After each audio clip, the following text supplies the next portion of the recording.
beautiful people. So where it stopped is the blue jay is a bold bird that doesn't have many friends, yet this never stops it from living up to its nature as a trickster with a noisy call. My impression is that this bird teaches us to be bold, stand up to others, and to just be ourselves. We cannot all be popular all the time, but the blue jay has integrity and speaks loudly even when its call can be harsh. When I just started this channel, the blue jay used to show up a lot to me. Do you need to say something out loud to another? Are you afraid to because you think it might not be accepted? Too bad. If it needs to be said, then say it.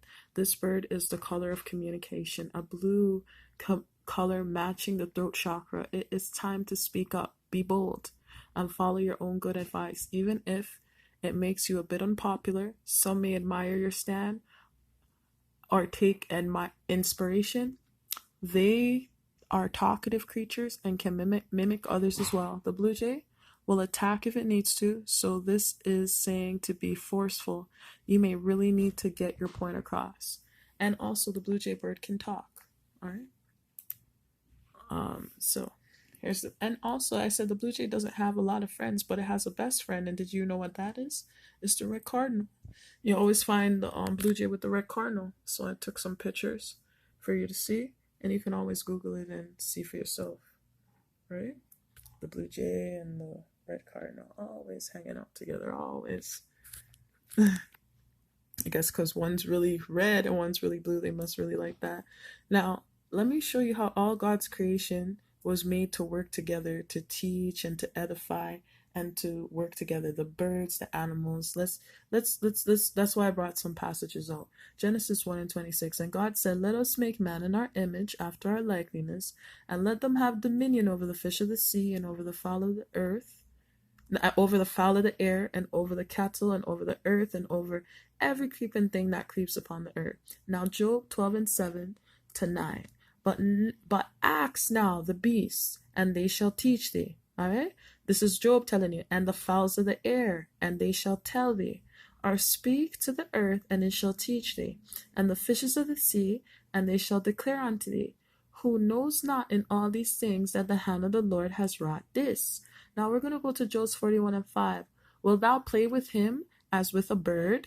Or will thou bind him for thy maidens? Now listen to James 3:7. For every kind of beasts, and of birds, and of serpents, and of things in the sea is tamed, and has been tamed of mankind.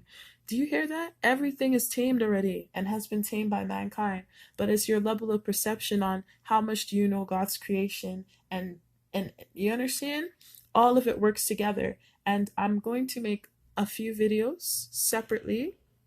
One about the hopo bird, the bird who befriended King Solomon. I'm going to make a video about the bird of truth, and I'm going to let you know what that bird of truth is, but they have to be separate videos because the information and the stories with them are very great, and you could have your children watch them.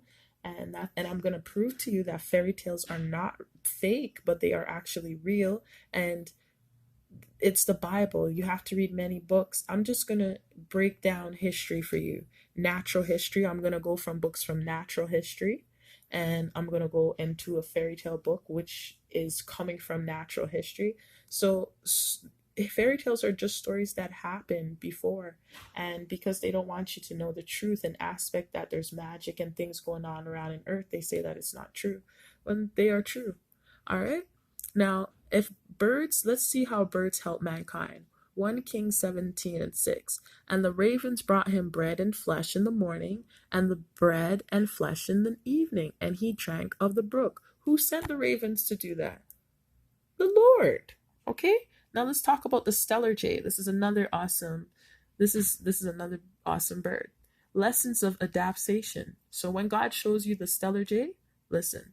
Lessons of adaptation to any situation and learning quickly. You are learning quickly. You can adapt quickly. You're risk-taking, seizing opportunities, and discovering new avenues for exploration. It demonstrates risk-taking, seizing opportunities, and discovering new avenues for exploration. The stellar jay also demonstrates that anything of value, spiritual growth, and relationships takes work and a bit of cunning, as they are very adept at stealing from campers and picnickers when their backs are turned. So, do you hear that? It is all about adapting and learning quickly. All right, the stellar jay. Now let's go on. This is so remarkable. When you see this bird, know this is all good things. This is the yellow cardinal. Okay, it means power and wealth. All right. So if you went into spiritual warfare, whatever, and you lost your power, your spiritual authority, your power, or your wealth from family, or and the Lord shows you this, you got it back. All right. It's a good bird. Now the eagle. When you see the eagle, that means God's protection. All right, and it means a lot more. I suggest you do a study and you read on the eagle, but I'm gonna go into a few um precepts